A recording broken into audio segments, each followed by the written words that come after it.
For example, a student at a community college may become so passionate about a field that engages her that she may decide to continue beyond the community college and proceed at a local university or a university in some other part of the state. Her degree at a community college becomes a springboard to a baccalaureate program. And hopefully for her, that springboard at a baccalaureate program may lead to further education.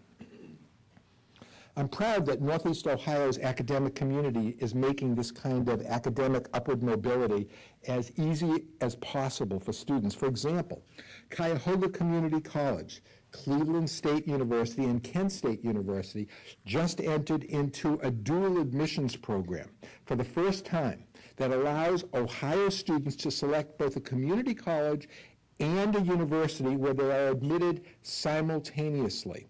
So Dr. Thornton, then Dr. Schwartz at Cleveland State, and I entered into an agreement where a student is accepted to Tri-C and to Kent State simultaneously. That student knows that upon completing her journalism degree at Tri-C, she is automatically accepted to Kent State and even gets an ID. It's a promise of a future. Not every student will go all the way, but we're making it easy. That kind of initiative, I really think, should shatter some of the myths that colleges and universities are always competing and never collaborating. In fact, we have a wide range of collaborations, from joint degree programs to a medical school consortium. And many of us are productive partners with the private sector, with health systems, government, and the public schools. I think we need to view the entire education system as really a continuum.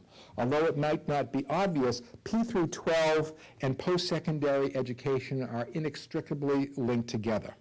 Most notably, differences in quality within the P12 segment of the continuum really do affect post-secondary institutions. Superb public school systems produce students who are equipped to succeed in community colleges and universities.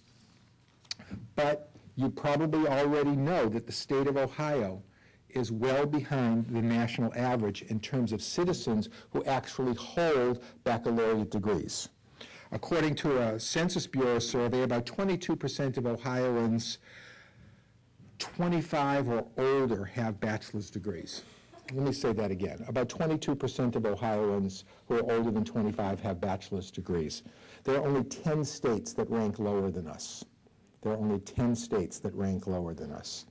A major reason that Ohio's population is undereducated is that, it's not the only reason, but a major reason, is that its public universities have, in essence, gone from being state-funded to state-assisted. The cost of public education has been shifted to students and their families, and for some of them, that burden is too heavy. Governor Strickland, Chancellor Eric Fingerhut, and our legislative leaders, particularly Armin Budish and President Harris, have been committed to increasing support for public higher education, and they've done a terrific job in a particularly challenging time. They understand that without it, Ohio can't reach its ambitious goals for the next decade. But the fact remains that in 2009, state funding accounts for a dwindling portion of public university budgets. For example, at Kent State, public funding accounts for about 23% of our budget. It's even lower at Ohio State, significantly lower.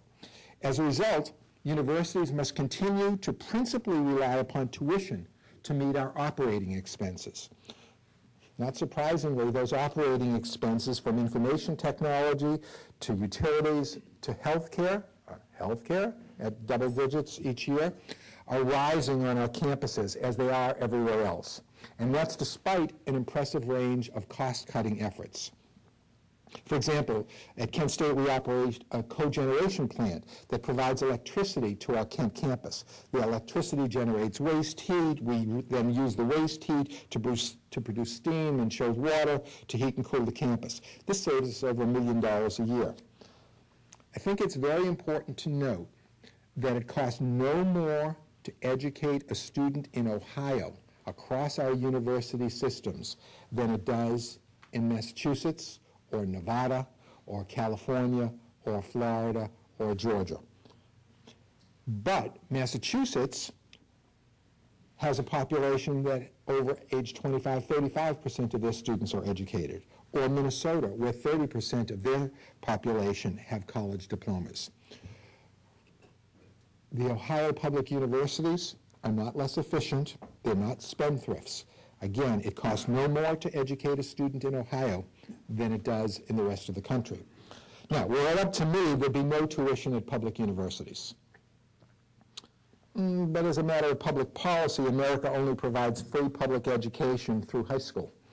I might argue that the 21st century realities that we all face suggest a rethinking of this long-standing policy, especially since America is lagging behind so many other Western countries in technological innovations. But that's a whole other speech, and so I'm going to leave that perhaps for questions and answers. But here's one of my main points today. Many students and families significantly overestimate the cost of college, especially at public institutions, and significantly underestimate the availability of financial aid. You may be surprised to learn that at Kent State and other public universities, many, if not most students, don't pay the full tuition, or what we generally refer to in the business as sticker price. Some of you may be surprised to learn what that sticker price actually is. On average, a year of tuition at one of Ohio's 14 public universities is about $8,500. Again, that's sticker price. Many students and families never pay anything close to that once financial aid is factored in.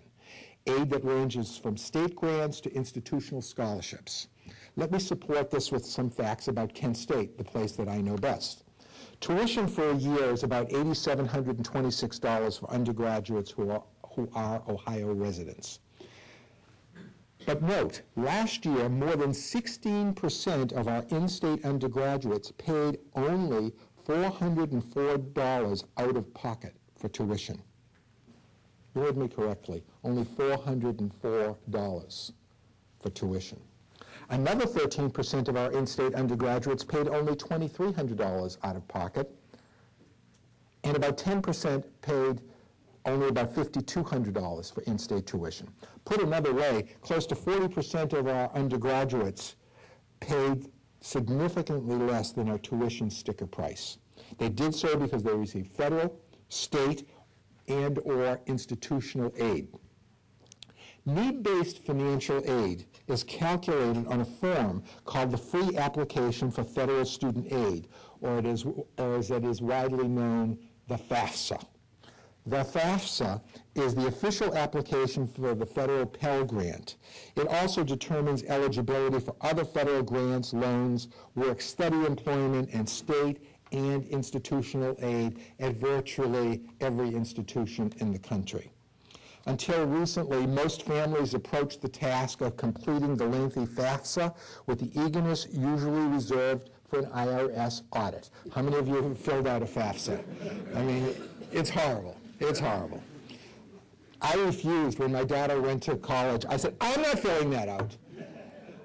Today it's a little bit easier. With the intent of increasing college enrollments, the Obama administration kept a campaign promise and streamlined the FAFSA significantly. I really do applaud this change, as well as other proposed efforts to streamline the federal college age system. Families who want to explore financial aid options have a great deal of help at hand. To start the ball rolling, one can use one of many online estimators to gauge their out-of-pocket expenses. Mark Evans, my director of financial aid, who is here today, Mark, where are you?